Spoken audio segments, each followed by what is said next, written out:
तेज धूप के थपेड़े और उमस भरी गर्मी से परेशान दिल्ली एनसीआर के लोगों के लिए 30 मई यानी आज की सुबह राहत बनकर आई है। ऐसा हम क्यों कह रहे हैं, अब हम आपको इसकी जानकारी दे देते हैं। आप मेरे पीछे ऊपर आसमान में देख सकते हैं, मैं सहयोगी से कहूँगा दिखाएं। आप देखिए कि कैसे दिल्ली एनसीआर के आसमान में बादलों की आवाजाही देखने को मिल रही है और सुबह से ही दिल्ली में ऐसा सुहावना मौसम बना हुआ है और लोगों को हवा भी दिल्ली एनसीआर में महसूस हो रही है, जिससे लोगों को गर्मी से राहत मिल रही है, उमस से राहत मिल रही है। वहीं अगर हम मौसम विभाग के पूर्वानुमान की बात करें तो मौसम विभाग ने जो पूर्वानुमान दिल्ली के लिए जारी किया है, एनसीआर के लिए जारी किया है, उसके अनुसार अगले 3 दिन तक दिल्ली एनसीआर का जो मौसम है वो इसी तरीके से बना रहेगा। बादलों की आवाजाही देखने को मिलेगी और कई जगहों पर बारिश होने की भी संभावना मौसम विभाग की तरफ से जताई गई है। खास तौर पर अगर हम आज की बात करें दिल्ली के लिए तो मौसम विभाग ने जो पूर्वानुमान जताया है उसके अनुसार आज शाम तक दिल्ली एनसीआर में जो हवा की गति है वो 60 किलोमीटर प्रति घंटे से लेकर 70 किलोमीटर प्रति घंटे तक पहुंच सकती है और कई कई जगहों पर बारिश भी हो सकती है और यही सिलसिला अगले 3 दिन तक जारी रहेगा। और जो ये गर्मी से राहत दिल्ली एनसीआर के लोगों को मिल रही है, सिर्फ यही नहीं है बल्कि मैं यहाँ पर आपको मैप के जरिए समझाने की कोशिश करूँगा। सबसे पहले राजस्थान में आते हैं। राजस्थान में लोग तेज़ धूप से परेशान थे और कई जगहों पर हीट वेव जैसी स्थिति देखने को मिल रही थी, लेकिन अब यहाँ पर भी अगले 3 से 4 दिन तक राहत रहेगी। मौसम विभाग ने येलो अलर्ट राजस्थान के लिए जारी किया है। वहीं अब यहाँ पर आते हैं पंजाब पर। पंजाब, हरियाणा, दिल्ली का हमने आपको बताई दिया और साथ ही उत्तर प्रदेश, यानी ये जो पूरे 1, 2, 3, 4 ये जो 4 राज्य हैं यहाँ पर ऑरेंज अलर्ट रहेगा। मौसम विभाग ने आज के लिए जारी किया है और अगले 2 से 3 दिन भी यहाँ पर बादलों की आवाजाही देखने को मिलेगी। वहीं अगर हम ऊंचे पर्वतीय क्षेत्र वाले इलाकों की बात करते हैं, जम्मू कश्मीर हो गया, लेह लद्दाख हो गया, हिमाचल प्रदेश हो गया, उत्तराखंड हो गया, यहाँ पर आज येलो अलर्ट जारी किया गया है और इसके साथ ही अगले 2 से 3 दिन तक उत्तराखंड में खास तौर पर भारी वर्षा होने की संभावना मौसम विभाग की तरफ से जताई गई है। तो यानी कुल मिला के उत्तर भारत के लोगों के लिए जो लोग गर्मी से परेशान थे, उमस से परेशान थे, अगले 3 से 4 दिन उनके लिए राहत भरी खबर है। ये मौसम विभाग ने पूर्वानुमान जताया है। वीडियो जर्नलिस्ट बलदेव के साथ उज्जवल कुमार, JK 24/7 न्यूज़, दिल्ली।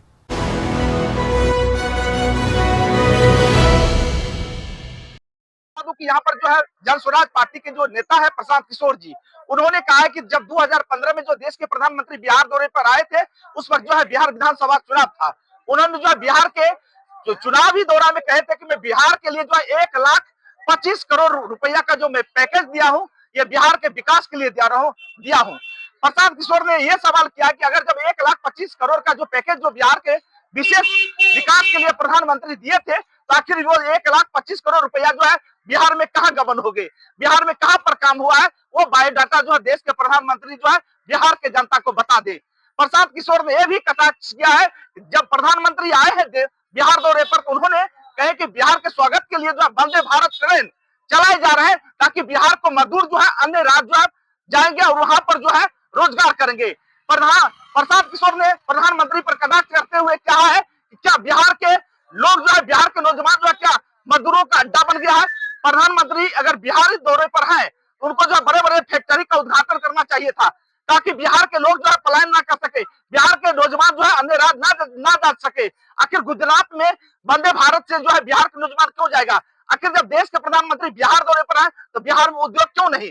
प्रशांत किशोर ने यह भी कहा कि फिर जो है चुनावी दौरा है, देश के प्रधानमंत्री जो है बिहारी दौरे पर है, फिर जो है कहीं ना कहीं जो है बिहार के नौजवानों को ठगती का शिकार करेंगे। अब चुनाव का दौर आ गया। जहां तक अगर मैं सीट शेयरिंग की मैं बात करूं, चाहे इंडिया गठबंधन हो चाहे एनडीए गठबंधन हो, दोनों में उठा पटक जो है काफी जारी है। सीट शेयरिंग को लेकर जो घमासान मचा हुआ है। दोनों पार्टी जो है काफी जोर तोर से जो है बिहार चुनाव को लेकर जो है 2025 की जो तैयारी जो है काफी दौरे पर कर रहे हैं। देश के प्रधानमंत्री भी जो है बिहार के चुनावी दौरे पर आए हुए लंबे लंबे बातें फेंक रहे हैं। बिहार के जनता जो समझ चुकी है, जा चुकी है। विपक्ष बार बार आरोप लगा रहे हैं कहीं ना कहीं जो देश के प्रधानमंत्री का आने का मतलब है कि बिहार में उद्योग लगना चाहिए था, बिहार में फैक्ट्री लगना चाहिए था ताकि बिहार का नौजवान जो है बाहर पलायन नहीं करे। यही बात जो है बार बार विपक्ष जो है कर रहे हैं। आखिर जो प्रधानमंत्री क्या फीता काटने से होगा, क्या उद्घाटन करने से होगा। देश के प्रधानमंत्री से जो है बिहार के नौजवानों को जो है काफी उम्मीद है। मैं अब देख रहे हैं सिटी रिपोर्टर, मैं अपने सहयोगी कैमरामैन के साथ समस्तीपुर बिहार से।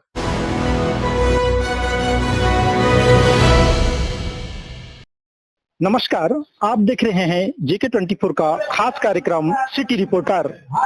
बता दें कि आज किसानों का महापंचायत जो सिंचाई के मुद्दे पर गरियाबंद जिले के पीपरछेड़ी विश्राम गृह में है, जहां इस क्षेत्र भर के कृषकगण एवं स्थानीय जनप्रतिनिधियों के साथ सभी क्षेत्र भर के लोग यहाँ इकट्ठा हुए हैं। वहीं क्षेत्र के जो जनप्रतिनिधि है, यहाँ के विधायक, जिला पंचायत सदस्य, जनपद सदस्य सहित और भी स्थानीय जनप्रतिनिधि यहाँ पहुंचे हुए हैं और किसानों का महापंचायत शुरू हो गया है। बता दें कि सीकासार जलाशय से कोरार बांध भूमिगत पानी ले जाने के मुद्दे पर यह बैठक है। यहाँ के किसानों का कहना है कि पहले यहाँ के क्षेत्रीय किसानों को पानी मिले, उसके बाद जो कोरार जलाशय पानी जा रहा है वहाँ भले ही जाए, और भूमिगत तरीके से पानी जाने से यहाँ के किसानों को, इस क्षेत्र के किसानों को सीकासार जलाशय का पानी नहीं मिल पाएगा, जिसके चलते किसानों का यहाँ महापंचायत आज यहाँ संपन्न हो रहा है। वहीं यहाँ पर तय किया जाएगा कि इसके बाद इस मुद्दे को लेकर वो प्रदेश के मुख्यमंत्री से भी मुलाकात करेंगे और इनकी मांगे पूरी नहीं हुई तो फिर इनका जो धरना प्रदर्शन और आंदोलन शुरू होगा, जिसे लेकर यहाँ आज काफी संख्या में किसान और स्थानीय जनप्रतिनिधि पहुंचे हुए हैं। JK24 के लिए छत्तीसगढ़ गरियाबंद से कैमरामैन आत्मा ठाकुर के साथ परमेश्वर राजपूत।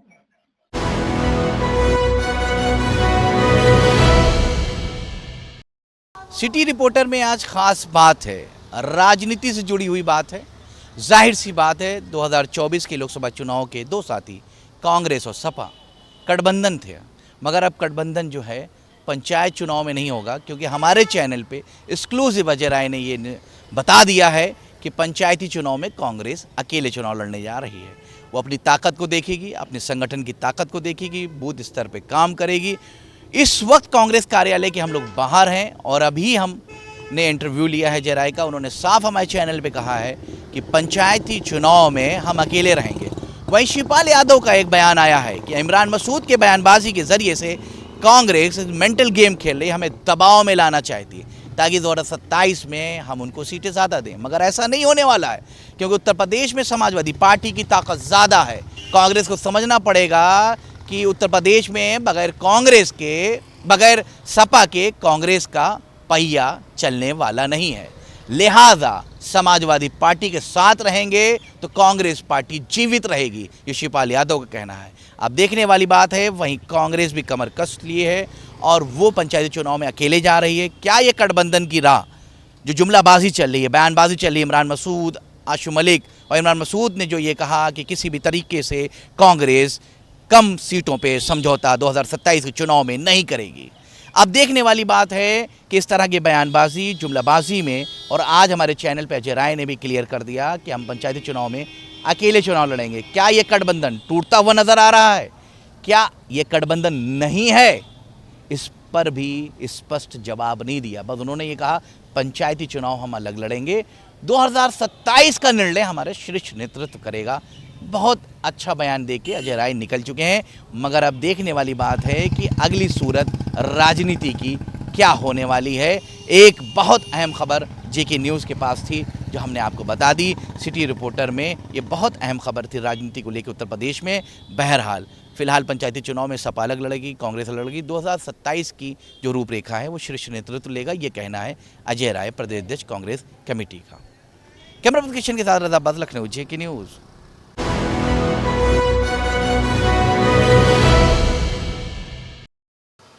उत्तर प्रदेश में लगातार कोरोना के मामले बढ़ते जा रहे हैं। राजधानी लखनऊ में भी अब कोरोना का दूसरा मरीज मिल गया है। 53 साधारण लक्षण पाए गए हैं। सर्दी जुकाम 3 दिन से अधिक, शरीर में तेज़ दर्द के साथ साथ खांसी या गले में खराश की संभावनाएं थी, जिसके बाद 53 वर्षीय महिला को एक प्राइवेट लैब के माध्यम से जानकारी हुई कि वो कोरोना पॉजिटिव हो चुकी हैं। ऐसे में स्वास्थ्य विभाग की टीम ने उनको घर में ही क्वारंटाइन किया है और स्वास्थ्य संबंधी समस्त सेवाएं देने का काम कर रहे हैं। उत्तर प्रदेश के मुख्यमंत्री योगी आदित्यनाथ ने कोरोना से निपटने के लिए सभी स्वास्थ्य विभाग के आला अधिकारियों को निर्देशित किया है कि अस्पताल के अंदर क्वारंटाइन करने के लिए रूम बनाए जाएं और तत्काल रूप से व्यवस्था की जाए। जो भी मरीज़ इस तरीके के पाए जाते हैं उनको तत्काल रूप से चिकित्सीय सुविधा उपलब्ध कराई जाए। देश भर में कोरोना के मामलों का आंकड़ा लगातार बढ़ता जा रहा है। इसी क्रम में उत्तर प्रदेश में अब तक ये संख्या बढ़कर 35 के करीब हो गई है। वहीं राजधानी लखनऊ की बात करें तो राजधानी लखनऊ में कोरोना के एक मरीज़ जो कि 70 वर्षीय बुजुर्ग थे, 4 धाम यात्रा से आए थे। कोरोना होने के बाद वो बेहतर भी हो गए थे, लेकिन उसके बाद भी उनकी मृत्यु हो गई। एक और 53 वर्षीय महिला कोरोना पॉजिटिव मिली हैं, जिनको जो कि 4 धाम यात्रा से आई थी और 4 धाम यात्रा करने के आने के बाद उन्होंने अपनी टेस्ट कराया और टेस्ट में ये पाया गया कि वो कोरोना पॉजिटिव हैं। ऐसे में स्वास्थ्य विभाग की टीम की ओर से उनको उनके घर में ही क्वारंटाइन कर दिया गया है। आशियाना थाना क्षेत्र का मामला है, जहां पर उस महिला को उनके घर में ही क्वारंटाइन कर दिया गया है और चिकित्सीय सेवा का लाभ दिया जा रहा है। हालांकि कोरोना के इन मरीजों को बचाने के लिए प्रदेश सरकार पूरी तरीके से सजग हो रही है।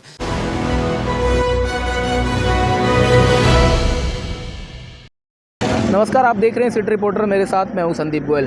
पाकिस्तान से सटे हुए राज्यों में अब एक बार फिर से मॉक ड्रिल होना जो है तय हुआ है। हालांकि ये पहले 29 तारीख को होना था, लेकिन अब इसकी तारीख 31 मई रखी गई है, जिसको लेकर शाम 5 बजे हरियाणा के अलग अलग ज़िलों में जो है मॉक ड्रिल की जाएगी। इसका नाम सील्ड ऑपरेशन रखा गया है, ताकि लोगों को जो है पहले ही ये जानकारी दी जा सके कि अगर कोई हमला किया जाता है पाकिस्तान की ओर से या किसी और तरह की आपदा आती है तो उससे कैसे भारतीय आपस में एक दूसरे की मदद करके निपटा जा सकता है या फिर सुरक्षित रह सकते हैं।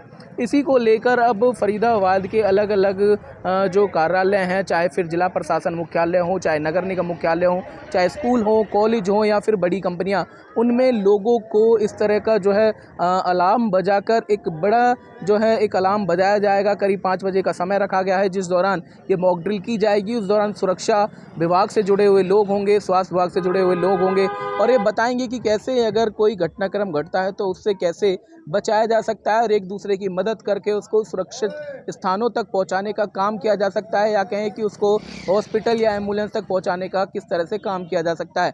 इसी को लेकर फिर रात 8 बजकर जो है एक ब्लैक आउट किया जाएगा। उसके अलावा ये 15 मिनट का ब्लैक आउट करने की बात की गई है, जो 8 बजे से लेकर 8:15 तक किया जाएगा।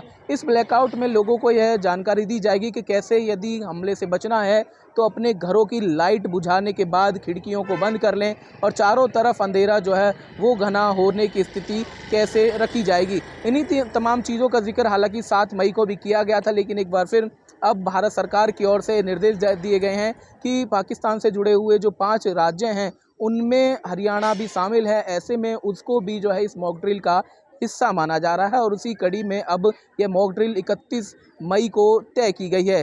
हालांकि इससे पहले 29 मई को यह तय की गई थी, लेकिन कोई प्रशासनिक कारण के कारण अब इसको जो है 31 मई रखा गया है और शाम 5 बजे का समय रखा गया है।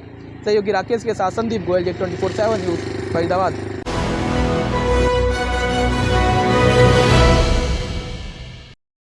राजधानी लखनऊ के आयकर भवन में जिस तरह से 2 IRS अफसरों के बीच लड़ाई झगड़े का मामला अब FIR में तब्दील हो गया है, जिस तरह से IRS अधिकारी गौरव गर्ग ने हजरतगंज में योगेंद्र मिश्रा के खिलाफ तहरीर देकर मुकदमा दर्ज कराया है, तो अब इस पूरे मामले को लेकर जो हजरतगंज पुलिस है वो जांच की दिशा तेज कर दी गई है। जिस तरह से पूरे मामले को लेकर पूरी तरह से ये भी कहा जा रहा है, जो सूत्र कह रहे हैं कि योगेंद्र मिश्रा ने भी कमिश्नर लखनऊ को मेल किया है और DCP मध्य को मेल के जरिए ये अवगत कराया है कि जिस तरह से योगेंद्र मिश्रा ने कहा है कि हमारे खिलाफ जो मुकदमा दर्ज हुआ है पूरी तरह से तथ्यहीन है। तो ऐसे में देखने वाली बात ये होगी कि जिस तरह से 2 IRS अफसरों के बीच मार लड़ाई झगड़े हुए, उसके बाद गंभीर धाराओं में मुकदमा भी पंजीकृत हुआ है। देखने वाली बात यह होगी कि जिस तरह से अब पूरे मामले को लेकर लखनऊ पुलिस लगातार जांच की दिशा को आगे बढ़ा रही है। लगातार जिस तरह से गौरव गर्ग ने यह आरोप लगाया कि योगेंद्र मिश्रा जो जॉइंट कमिश्नर हैं आयकर भवन में, उन्होंने कहीं ना कहीं गिलास से उन पर हमला किया और यह हमला जानलेवा था। तमाम ऐसे प्रार्थना पत्र में इस बात का जिक्र किया गया है, जिससे ये पूरी बात साफ हो जाती है कि कहीं ना कहीं गौरव गर्ग ने जो FIR दर्ज कराई है उसमें उनकी जान को पूरी तरह से खतरा उसमें दिखाया और बताया गया है। पूरे मामले को लेकर जिस तरह से पुलिस के बड़े अफसर पूरे मामले की तफ्तीश में जुट गए हैं, देखने वाली बात यह होगी कि आयकर भवन में दो IRS अफसरों के बीच बढ़ते मामले को आखिर पुलिस कैसे सुलझा पाएगी। लेकिन अब जिस तरह से गौरव गर्ग के तरफ से तहरीर मिलने के बाद योगेंद्र मिश्रा के खिलाफ हजरतगंज पुलिस ने मुकदमा दर्ज किया है, ये भी पुलिस अफसरों का कहना है कि पूरे मामले की सही से जांच होगी, उसके बाद ही किसी नतीजे पर पुलिस पहुंचेगी। देखने वाली बात ये होगी कि इन अफसरों के खिलाफ क्या कुछ कड़ी कार्रवाई होगी, ये तो आने वाला वक्त बताएगा। कैमरामैन सुमित के साथ उमेश मिश्रा, JK 24x7, लखनऊ।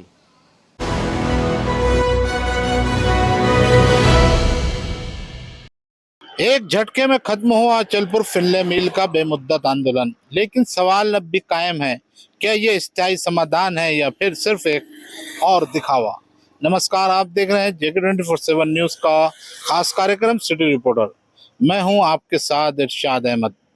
विदर्भ की NTC मिल जो फिनले मिल है, यहाँ के कामगार 3 दिन से आंदोलन पर डटे थे।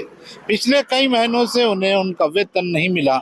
बिजली की गर्जना, मूसलाधार बारिश के बीच उन्होंने मिल की चिमनी पर चढ़कर ऐलान किया था, जब तक वेतन नहीं मिलेगा नीचे नहीं उतरेंगे। लेकिन गुरुवार को ये हाई वोल्टेज ड्रामा एक नए मोड़ पर पहुंचा। मौके पर पहुंचे अचलपुर के विधायक परवीन टाइडे और माहौल ही बदल गया। विधायक टाइडे ने प्रशासन को चेतावनी दी, मुझे जनता ने चुना है, 1 घंटे में मेल पर आश्वासन पत्र भेजिए, वरना परिणाम भुगतने के लिए तैयार रहिए। इतना ही नहीं, भाजपा कार्यकर्ताओं और आंदोलनरत मजदूरों ने ऐलान कर दिया, मांगे नहीं मानी गई तो अधिकारियों को रस्सी से बांधेंगे। वातावरण गर्म था और फिर कुछ ही देर में मेल पर आश्वासन पत्र आ गया। कामगारों ने आंदोलन खत्म कर दिया, लेकिन सवाल ये उठता है कि इतना जल्द सब शांत कैसे हो गया। क्या ये सिर्फ एक अस्थायी समझौता था या वास्तव में अब कामगारों को उनका हक मिलेगा। घटना स्थल पर मौजूद थे SDM बलवंत अरखराव, तहसीलदार और प्रभारी, थाना प्रभारी और भाजपा के कार्यकर्ता। मिल प्रशासन ने 3 महीने की मोहलत मांगी और कहा कि ये वेतन का समाधान जल्द किया जाएगा। लेकिन इस आंदोलन से एक और बड़ा सवाल खड़ा हुआ है, जब राज्य और केंद्र दोनों जगह भाजपा की सरकार है और विधायक भी भाजपा से है, तो फिर हर बार मजदूरों को आंदोलन क्यों करना पड़ता है। क्या ये सिर्फ वादे हैं या सत्ताधारी नेता वास्तव में इन कामगारों की जिंदगी बदलना चाहते हैं। याद दिला दे कि इससे पहले भी ऐसा ही एक बड़ा आंदोलन गिरनी कामगार संगठन के अभय मातने ने किया था, जिसे भाजपा नेताओं ने केंद्रीय मंत्री स्मृति ईरानी का पत्र दिखाकर खत्म करवाया था। चंद्रशेखर बावनकुळे, नवनीत राणा, डॉक्टर अनिल बोंडे, यहाँ इन्होंने पत्र देकर एक आश्वासन देकर उनका आंदोलन तोड़वाया था। वेतन दिलवाने का वादा किया था, लेकिन फिर वही कहानी दोहराई जा रही है। तो क्या अब भी ये कोई पक्का हल है या फिर आने वाले महीनों में अचलपुर की फिनले मिल के कामगार फिर से सड़क तरते दिखेंगे। फिलहाल के लिए विधायक परवीन टाइडे की सख्त और धारदार मौजूदगी ने इस आंदोलन को टाला तो दिया है खास तौर से, लेकिन जनता अब जानना चाहती है कि आश्वासन है या समाधान। कैमरा पर्सन बाकिर अंसारी के साथ मैं इरशाद अहमद, JK 24/7 न्यूज, अमरावती।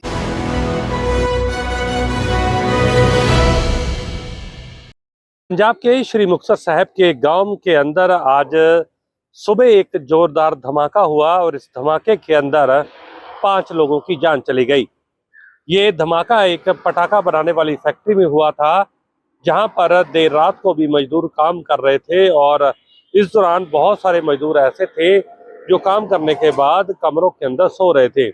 देर रात को अचानक से पटाखों को आग लगी, जिसके बाद एक जोरदार धमाके के बाद पूरी की पूरी जो 2 मंजिला इमारत थी वो ताश की पत्तों की तरह ढेरी होती नजर आई। इस हादसे के अंदर करीब करीब 29 मजदूर गंभीर रूप से जख्मी हुए हैं, जिनको बठिंडा एम्स हॉस्पिटल के अंदर दाखिल कराया गया है। और इसके अलावा 5 लोगों की मौत होने की पुष्टि जिला प्रशासन की तरफ से कर दी गई है। प्रशासन ने ये भी खुलासा किया है कि जिस फैक्ट्री के अंदर धमाका हुआ उस फैक्ट्री को पटाखा बनाने का लाइसेंस जारी नहीं किया गया था। यानी कि ये साफ है कि यह फैक्ट्री पूरी अवैध तरीके से ही इस इलाके के अंदर एक व्यक्ति की तरफ से चलाई जा रही थी। लोगों का ये भी कहना है कि करीब करीब 7 महीने पहले खेतों के अंदर ये फैक्ट्री बनाई गई थी और यहाँ पर 2 शिफ्टों के अंदर काम किया जाता था। इस फैक्ट्री के अंदर कई तरह के जो सिलेंडर और जो एक तरीके से विस्फोटक सामान जो था वो भी रखा गया था, जिसके चलते ये जोरदार धमाका हुआ और 2 मंजिला इमारत पूरी तरीके से धराशायी हुई। जिस फैक्ट्री के अंदर ये धमाका हुआ है उन पर काम करने वाले जो मजदूर थे वो ज़्यादातर यूपी और बिहार के रहने वाले बताए जा रहे हैं और जिनकी मौत हुई है वो भी उत्तर प्रदेश और बिहार के रहने वाले लोग थे। फिलहाल इस पूरे मामले को लेकर अब विपक्षी दलों ने सरकार से पीड़ित परिवारों के लिए उचित मुआवजे की मांग की है और प्रशासन से पूरे मामले को लेकर कड़ी कार्रवाई करने को कहा गया है। आपको बता दें कि पंजाब के अंदर इससे पहले भी कई ऐसे धमाके हो चुके हैं जहां पर अवैध पटाखा फैक्ट्री चल रही थी। फिलहाल देखना होगा कि इस घटना के बाद अब पंजाब पुलिस की तरफ से क्या कुछ बड़े एक्शन लिए जाते हैं। कैमरामैन निशान के साथ मैं नवदीप छाबड़ा, JK 24/7 न्यूज, चंडीगढ़।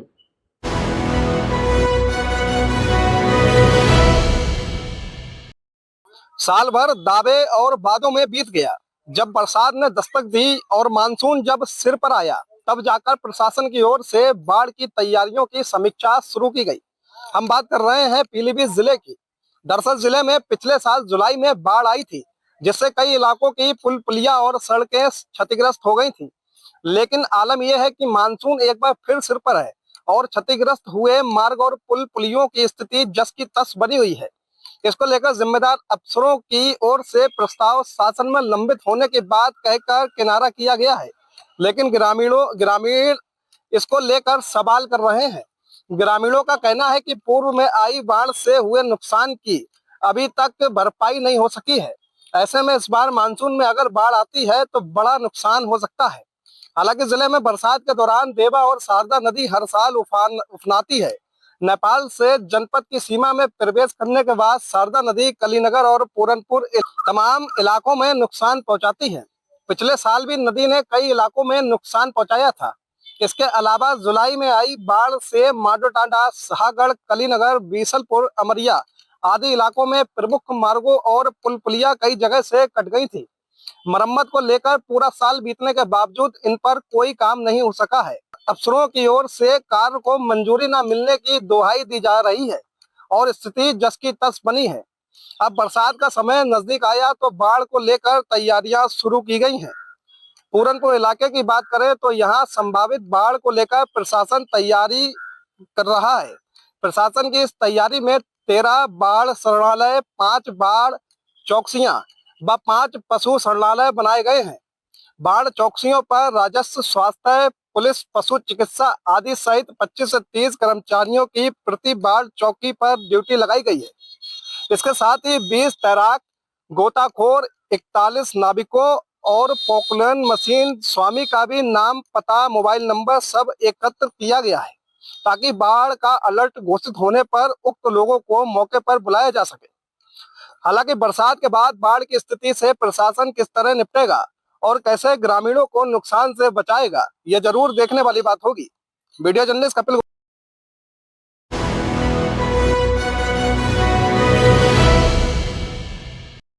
नमस्कार, आप देख रहे हैं हमारा खास कार्यक्रम सिटी रिपोर्टर और मैं हूं धनराज गर्ग, राजधानी देहरादून से। और बात करेंगे उत्तराखंड के मुख्यमंत्री पुष्कर सिंह धामी की लगातार बढ़ती लोकप्रियता की, क्योंकि लगातार देखा जा रहा है कि मुख्यमंत्री पुष्कर सिंह धामी चाहे विकास कार्य हों या फिर अन्य काम हों, तमाम कामों में कहीं ना कहीं एक्शन मोड में नजर आते हैं। और वहीं आज मुख्यमंत्री पुष्कर सिंह धामी ने एक बैठक ली है जिसमें उन्होंने 19 जो मुख्यमंत्री पुष्कर सिंह धामी का पोर्टल है उस पर जो शिकायतें आती हैं उसको लेकर चर्चा की है।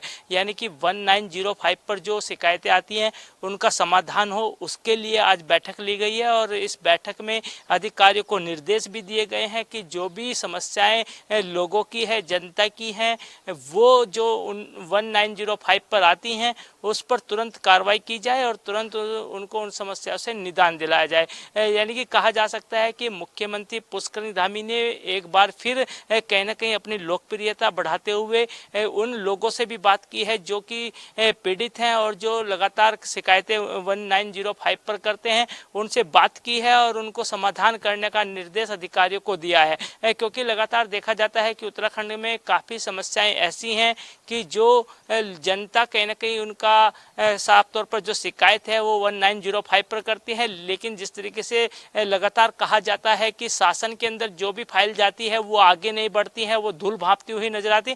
लेकिन मुख्यमंत्री पुष्कर सिंह धामी ने ये साफ कर दिया है कि किसी भी व्यक्ति की जो फाइल होगी उस पर तुरंत कार्रवाई होनी चाहिए, किसी भी तरह की हिला हवाली बर्दाश्त नहीं की जाएगी और यदि कोई अधिकारी उस पर हिला हवाली करता हुआ नजर आता है तो उस पर कड़ी से कड़ी कार्रवाई भी की जाएगी। तो कहीं ना कहीं कहा जा सकता है कि मुख्यमंत्री पुष्कर सिंह धामी लगातार एक्शन मोड में नजर आ रहे हैं और ऐसे अधिकारियों पर भी कार्रवाई करते हुए नजर आ रहे हैं जो कि फाइलों को रोकने का काम करते हैं। और इसके साथ ही देखिएगा कि जो 1905 पर शिकायतें आती हैं तो जो फरियादी हैं वो भी कहीं ना कहीं मुख्यमंत्री पुष्कर सिंह धामी की तारीफ करते हुए नजर आ रहे हैं, क्योंकि उनका कहना है कि जिस तरीके से मुख्यमंत्री पुष्कर सिंह धामी खुद आकर उनकी शिकायतें सुनते हैं और उनका निराकरण करने का निर्देश अधिकारियों को देते हैं और उनका निराकरण भी कराया जाता है, तो इससे कहीं ना कहीं मुख्यमंत्री पुष्कर सिंह धामी की जो लोकप्रियता है वो और अधिक बढ़ती हुई नजर आ रही है। कैमरा सहयोगी वीरेंद्र थपलियाल के साथ धनराज गर्ग, JK 24/7 न्यूज, देहरादून।